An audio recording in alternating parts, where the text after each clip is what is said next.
Iron Mike Tyson has led an extraordinary life of triumph and tragedy on both the front and back pages. He was the king of the ring, 44 knockouts, an undisputed world heavyweight champion, and for me, the greatest boxer of them all.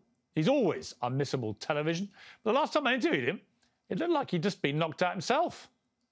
I just want to do this. I plan on doing this for a charity exponent, and I think I'm capable of doing that, and that's what I want to do. But there have been concerns raised about the fact that you are two men in your 50s fighting each other without protective headgear. What do you think about those concerns? I think it's very wonderful that we're fighting together, the fight that we should have had. Well, I can see you laughing there, Mike Tyson. Thank you for joining me again. You look a lot perkier today than you did then, Mike. What was going on last time?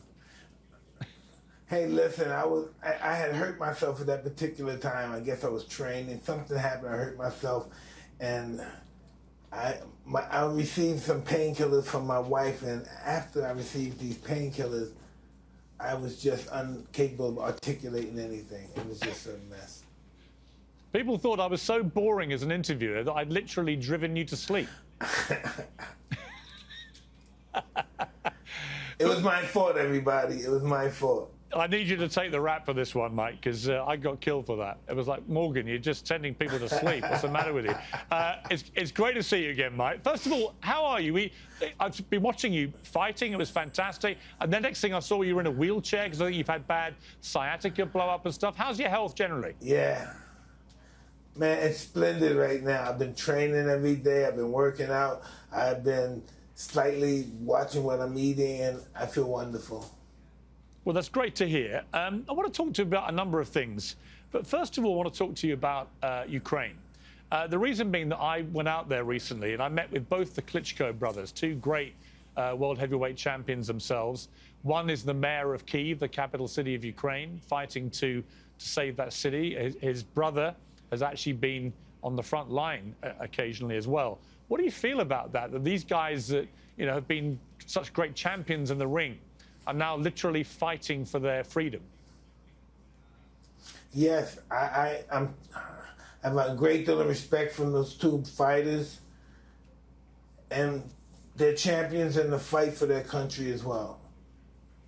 What do you feel about this war, Mike? What do you think should happen? I think it shouldn't be a war anymore. Do you think that what Putin did was wrong? I don't know what Putin did, but I don't think they should be fighting. What about domestic politics here in America, Mike? There's a lot of turbulence, a lot of people very angry at the moment, possibly made worse by the pandemic and being locked away and not being able to see loved ones and so on, but a lot of anger in society. What do you make of that? I believe during all political competition is always ugly. But do you feel it's getting worse? Do you feel like tribalism between people is getting worse? That the ability to listen to other opinions and not get furious is getting worse? I just think everybody should just work together and build a conglomerate. How do we do that, do you think? Hey, by trusting and loving one another. Look how far we came since the 80s. And we're going to continue to go further and further. I'm really positive about this country. Well, that's good to hear. About where it's going in the future. Right, a lot of people are negative about America. Why are you positive? It's the country of my home. I believe in it, and I believe it's going to really flourish after this pandemic is truly over.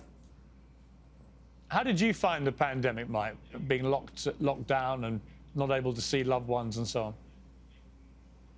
Well, I don't like, if I could say and be permitted, I really flourished during the pandemic. I really that's when I became a great advocate for charity, because I was just very grateful for what happened during the pandemic. Why were you grateful? Because I was able to help people that couldn't be helped. Right. In what way were you doing that? Just charity, food, on the line, coats, jacket, book bags, back to school programs. It's quite a shift for you, isn't it, to go from the baddest man on the planet, that was your fighting title.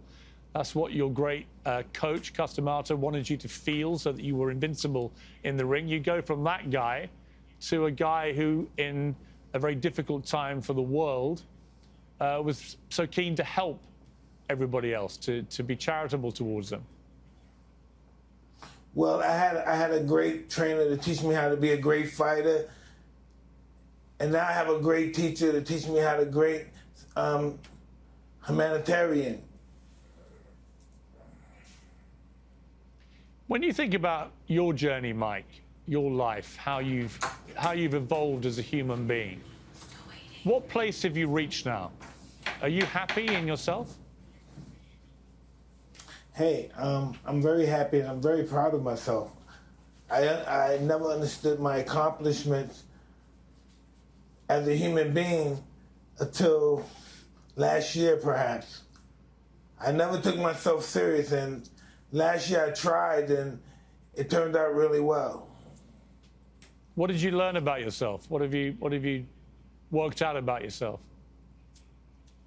That I was a scared little boy for a long time. And you're not scared anymore? No, because that scary little boy is really vicious and mean and scared. How have you found peace, would you say? My family. That's my greatest accomplishment. Being a father, being a husband? Just the whole thing, man. How do you spend your days now, Mike? My days? Yeah. I do anything I want. What's an average day for Mike Tyson these days? First thing, get up, worked out for 2 or 3 hours, come back, take a shower, eat my breakfast. Most of it is, I don't know, plant-based. And then I may go to work with my wife and may do some interviews. Listen, I had some great interviews yesterday. I had Lil Nas X, Tiger, and Leslie Jones. Well, I did a I kicked ass yesterday. I did a great interview with you in your hot box for your podcast. It was fascinating. Yes, you did a great one, and you're always welcome as too. I would love to do it again. We had an amazing, fascinating chat. And I always say to people that you're a complex human being, but you've got a massive heart, an extraordinary work ethic, and I don't think I've seen many people who've evolved as a human being more than you have, given the tough upbringing you had to where you've come to today. Hey, I just think of it from this perspective. The greatest talent that God gives you, He gives you a lot of flaws to go with it as well. Do you think all great human beings are flawed? In order to succeed, they have to be flawed. They have to experience some kind of shame in their life that won't allow them to be in the position they believe was overwhelming to them psychologically and emotionally and physically. Who are the people in history, Mike, that you most respect for whatever reason? Alexander the Great, Elijah Muhammad, Jesus, Prophet Muhammad, Moses. I have an array of great people that I like.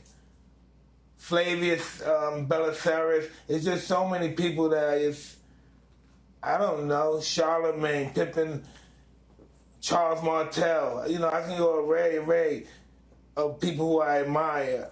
Genghis Khan, Kubla Khan. It's just so many great people I love. El Cid. I read about them every day. What is the trait in a human being you most admire? Is it an ability to bounce back from adversity? Well, that's good too. That's really flamboyant and people think it's great. But a human being, his greatest ability is the ability to love.